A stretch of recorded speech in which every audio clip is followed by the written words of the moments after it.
In progress. Welcome back to Let the Story Write Itself. I'm Sarah, founder of Sarah Fair, and this is episode 64, Embodying Your Future Self, Living as If. Today's wisdom is you become who you practice being.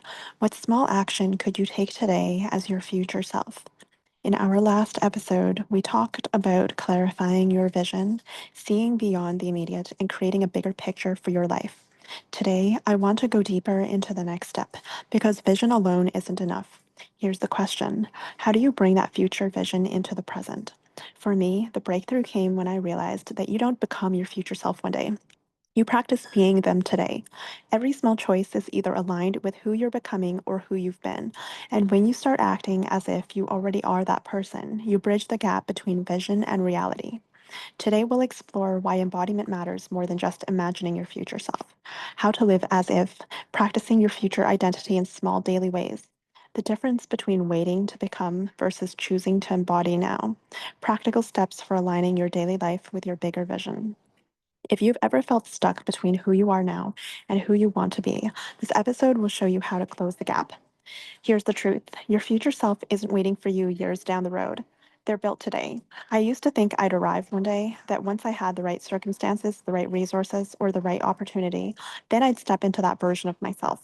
But the more I grew, the more I realized that day never comes unless you decide to live it now.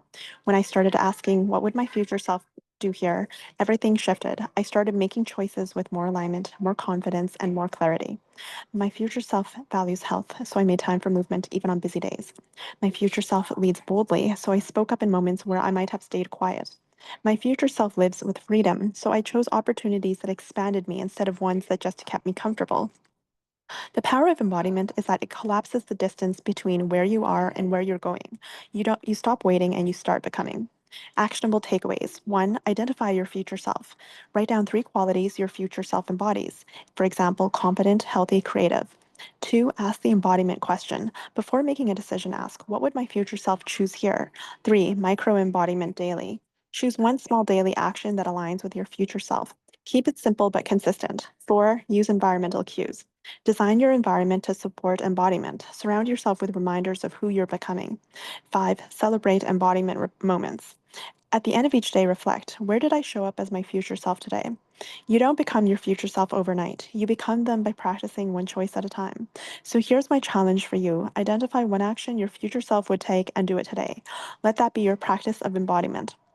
If you want support embodying your future self, take the Realm quiz over on Sarah Fair to see where you are in your story arc, or reach out for coaching.